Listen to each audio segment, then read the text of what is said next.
Ori de câte ori un om a decis că este timpul ireversibil să se schimbe, să înceapă un proiect măreț, ceva ce nimeni din anturajul lui nu a făcut vreodată, este surprinzător, urât, invidiat și marginalizat, chiar de către cei mai buni prieteni ai săi sau poate chiar de familie. Sunt oameni care hotărăsc odată pentru totdeauna că nu vor trăi viața aceasta în mediocritate. Nu se vor complace în starea în care se află în prezent, nu se vor scălda în scuze și în regrete. Sunt oameni care au lepădat frica pentru că au înțeles că singura părere care contează cu adevărat, singura perspectivă corectă, singura judecată pe deplin dreaptă este cea a lui Dumnezeu. Sunt oameni care nu mai au frică de eșec, care nu tremură în fața unei respingeri, în fața unui faliment sau în fața unei decizii. Pentru că atunci când îți cunoști cu desăvârșire scopul vieții și lupți până la sânge ca să-l împlinești, vocile din jur se transformă într-o gloată care nu face altceva decât să atragă privirea mulțimilor din jur și să te promoveze astfel gratuit. Sunt oameni care uită de ei, de trecutul lor și se aruncă cu tot ceea ce sunt în brațele nesigure ale viitorului. Salut! Sunt Beniamin Moisa și aceasta este povestea mea. Eu sunt unul dintre acești oameni care a plătit prețul succesului. Din momentul în care am apărut la TV și peste tot în online, cu titlul de milionar la 22 de ani, am început să fiu bârfit, criticat, invidiat, judecat și condamnat că doar de unde poate face rost un puști de 22 de ani de o avere de câteva milioane de lire. Trebuie să fie cineva în spatele lui, un mason, un arab, un om din umbră. Ei bine, da, este cineva în spatele meu. Este cineva care m-a susținut în tot ceea ce am făcut și m-a ajutat să înving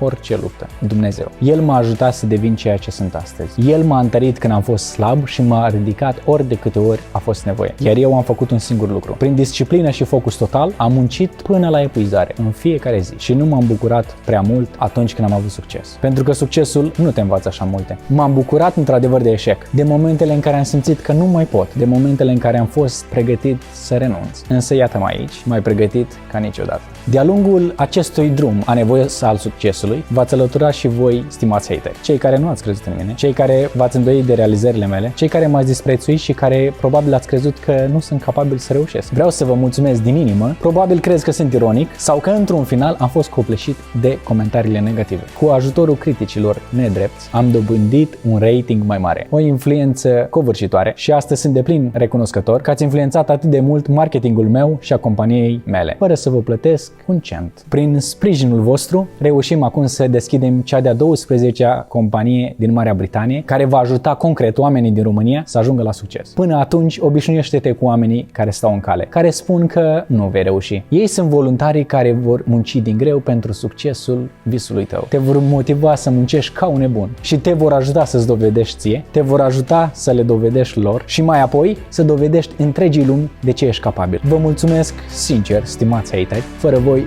nu cred că aș fi reușit vreodată.